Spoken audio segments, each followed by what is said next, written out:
Hello. This is a raw, uncut video. And I wanted to take my time in putting out a video that embodies what it is to be a child of Olokun. I just did an interview with my padrino on Olokun and Ifa. And in one of the questions he asked me, you know, what is it like in the day-to-day life? And I gave a very surface level answer because that answer has weight. That answer has weight. And in people's first time in getting to know me, I didn't want to weigh people down with what I had to truly say. And the answer is, it's hard. It feels like a constant struggle. And not necessarily always in a bad way, right? Sometimes there could be times where as soon as we get up for air, we get hit again by another wave. But I'm telling you, that pressure, that change, that adversity is what makes us strong. That was the Audition, I was right. You know, a diamond is formed under pressure. A diamond is formed under pressure, and that is what our life becomes. When we ride the wave and we no longer work against it, and we flow with the ebbs and flows, and we take the lessons we learned, right? And it becomes knowledge. And then we plant that knowledge, right? And those seeds become wisdom. That's when we grow. To say the least, my childhood was horrible. I can barely remember it.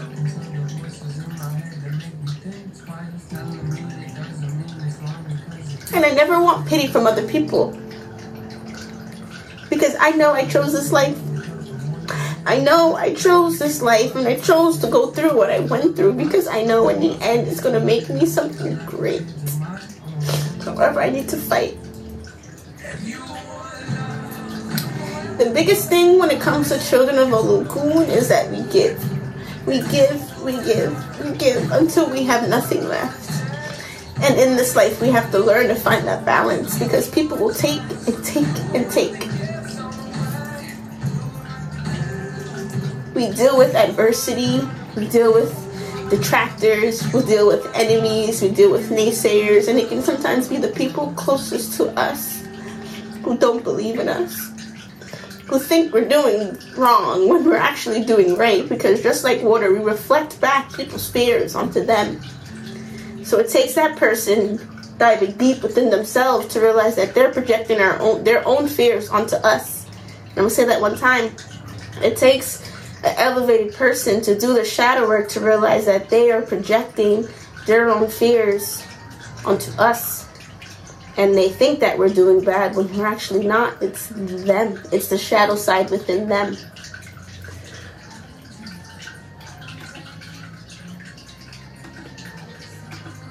I had to play back a song. And speaking of that, it's very important that a child of Olokun finds healthy vices. Healthy vices to transmute that pain. Because that pain is painful. I wouldn't wish my pain on my worst enemy.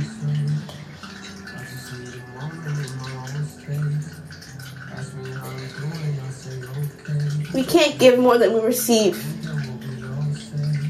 Because it builds up in resentment. And from my understanding, you know, I don't believe children of Olokun are aggressive and like cursing a whole bunch of people out. It's internalized. And it's almost like water. Those undercurrents, right? Those undercurrents are strong, and that's what can pull you down and take you out and drown you. Sometimes it's not the waves. It's not what you see on the surface. It's what's below. So we can be self-destructive. I think from the age of 10 to 25, I was self-destructive.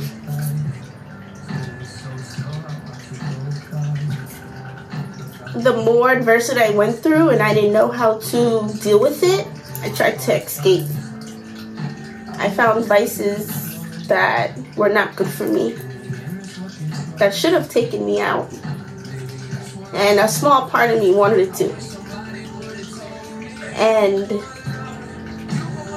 when those vices weren't enough,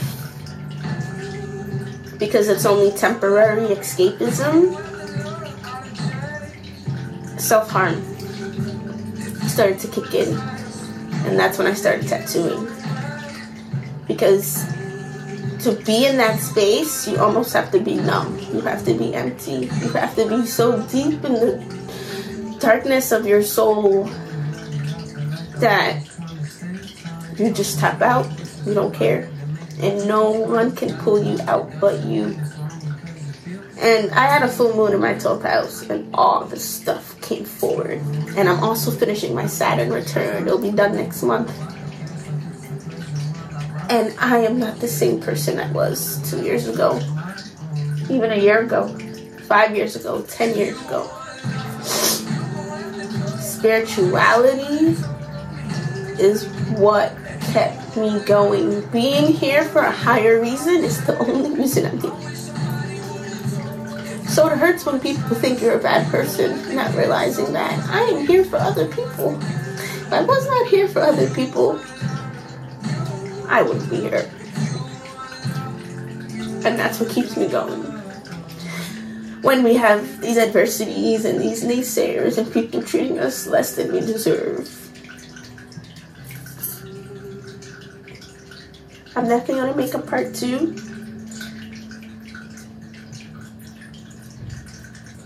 But if you know someone who is a child of Olokun, check in on them. But really check in on them. Because when we say we're fine or okay, there's so much beneath the surface. And usually beneath the surface, it's pain. It's emotion. It's a lot.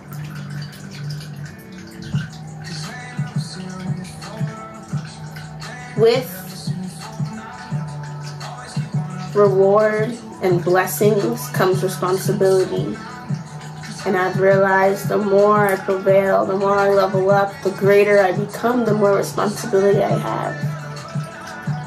And one of those responsibilities is healing from my past, finding that silver lining and transmuting that pain to power so that I can help other people.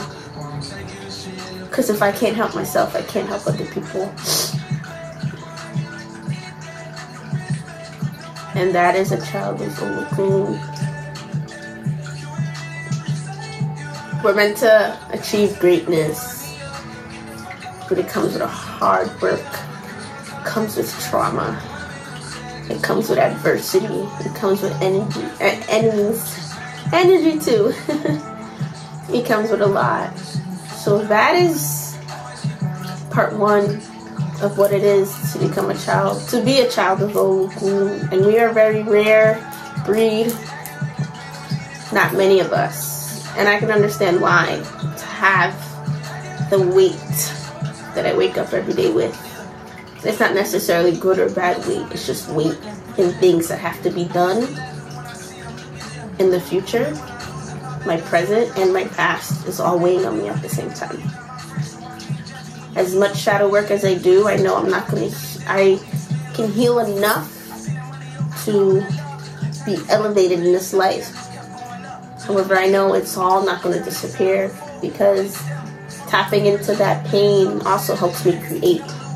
It fuels my passion. So it's finding the balance and not just pushing the pain down and completely forgetting the past, but I'm able to go back into that state and pull myself out. And that's what I do when I'm dealing with clients who have gone through the same traumas as me. I'm able to put myself in their shoes, because I go back and I recall that memory and I remember how I felt. And then I can empathize on them on a deep level and then guide them on what I think best works for them. But at the end of the day, they know themselves more than me. So I act as that light. And there's a quote by Tupac that I feel like really embodies children of Olokun.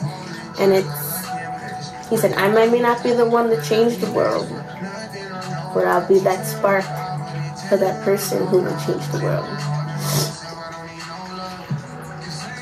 Initiating into Lukumi and Ifa definitely helped with that trauma, because it put more meaning behind the why. That why can be very detrimental to growth, because you need to get out of that why me stage, that victimhood, and see it from a different perspective. And Ifa gave me more perspective. So children of Olokun definitely need to have a very deep spiritual path, because it's going to help that trauma. And the more you healing from your trauma, the more you can help other people. And I'll leave it at that. Ďakujem. Make sure you like, share, subscribe, and there will be a part 2.